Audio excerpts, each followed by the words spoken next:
주문을 그러니까 할 수가 없는 상황이고, 가끔씩 이런 홈페이지에서 재고가 몇 개씩 뜨면 그거 이제 담당자들이 공지해 주거나 하면 그거를 무슨 콘서트 티켓 예매하듯이 새로 고침을 정말 그 시간 되면 일을 하다가도 말고 홈페이지 접속해서 계속 새로 고침하면서 보는 거예요.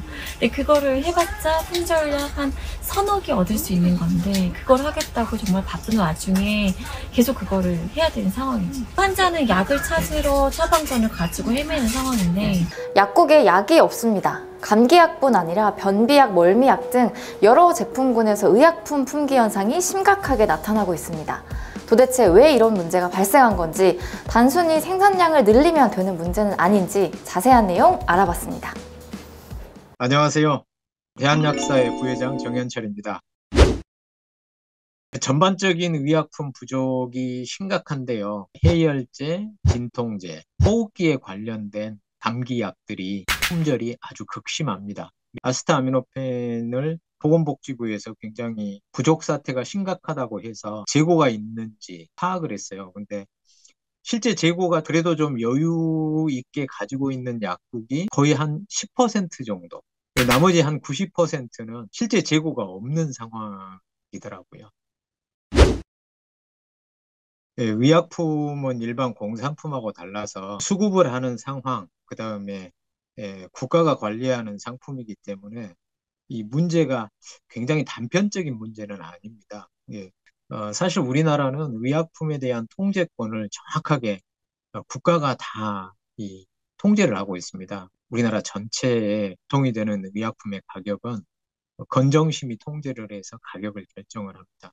의약품 가격이 곧 건강보험의 근간을 이루는 제도이기 때문에 적정 가격을 매기는 것을 국가가 정했기 때문에 이게 한 20년 정도 세월이 흐르다 보고 제도를 시행을 하고 계속해서 추진을 해오는 과정에서 국가가 국민들이 전체 부담할 수 있는 합리적인 가격을 계속해서 찾았어요. 그리고 그런 제도를 유지를 하면서 국가가 더 강한 통제력을 갖게 되었고, 우리나라가 IT 강국이잖아요. 제약회사에서 의약품이 생산이 되고, 또 이게 유통사로 거쳐서 또 약국에 공급이 되고, 약국에 공급된 의약품을 국가가 정확하게 그 수량, 그리고 가격에 대한 부분까지 IT를 통해서 완벽하게 통제를 하고 있습니다. 아스타아미노펜의 부족 사태의 원인은, 가장 큰 원인은 이런 우리나라의 의약품 사용에 대한 배경, 그렇지만 위드 코로나를 시행하는 과정에서 올 봄에 감기약에 대한 사용이 굉장히 많이 급격히 늘었습니다. 약 일일 한 30만 명 정도의 코로나 환자를 대응을 하다 보니까 아스타아미노펜이 사용량이 급격하게 늘어났고, 이제 현장에서는 굉장히 부족하게 됐죠. 그래서 이제 대표적으로 아스타아미노펜, 그 다음에 호흡기 계통을 치료하는 모든 약들이 전부 다 품절을 겪었습니다.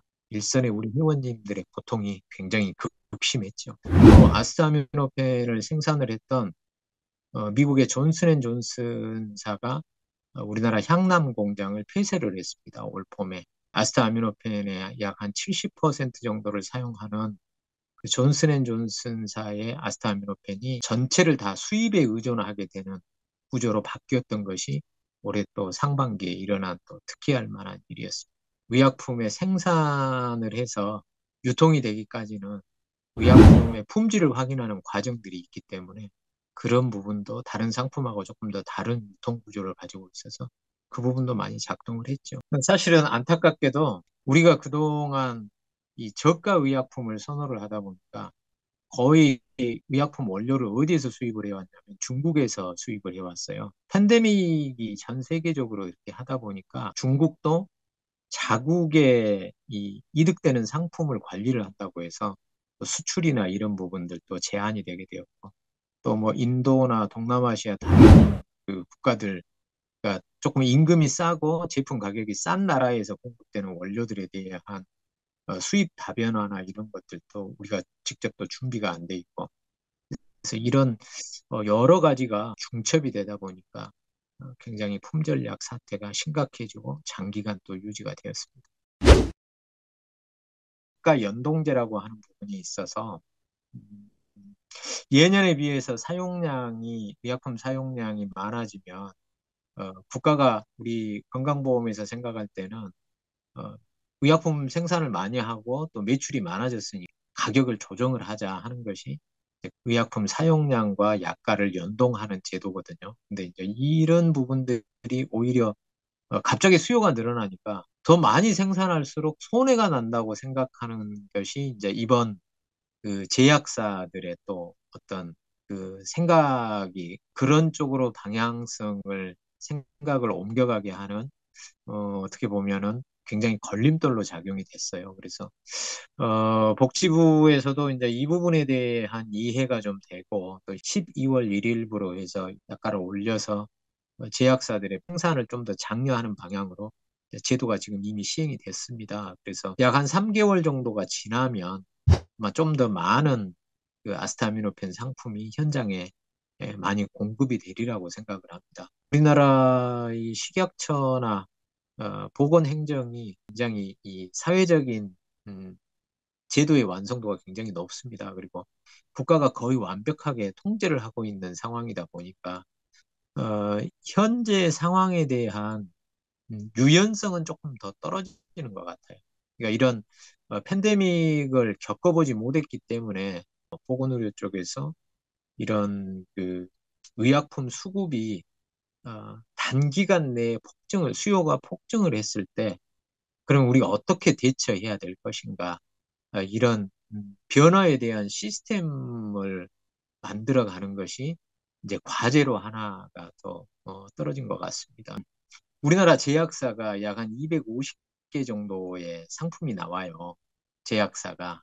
근데 실질적으로 이 생산을 하는 공장은 약 한 두 개 정도밖에 없습니다. 전체 회사가 부족해서 요구를 해도 실질적으로 생산할 수 있는 설비는 한정이 돼 있다 보니까 그런 그 부족 부분에 대한 탄력이 굉장히 떨어져 있다는 것. 이 원료 생산에 대한 것을 비용만 따질 것이 아니라 어, 적절하게 어, 의약품 수요에 대해서 대응할 수 있게 뭐 식량을 자급자족해야 된다고 하듯이 의약품 원료에 대한 부분도 우리나라가 직접 통제할 수 있는 그런 시설을 좀 잘 갖춰야 되는 것이 아닌가 이런 부분들. 그다음에 코로나 환자와 또 이런 일반 감기가 좀 더 진정이 되고 의약품 수요가 진정이 되면 원만하게 잘 해결될 수 있을 것으로 생각합니다.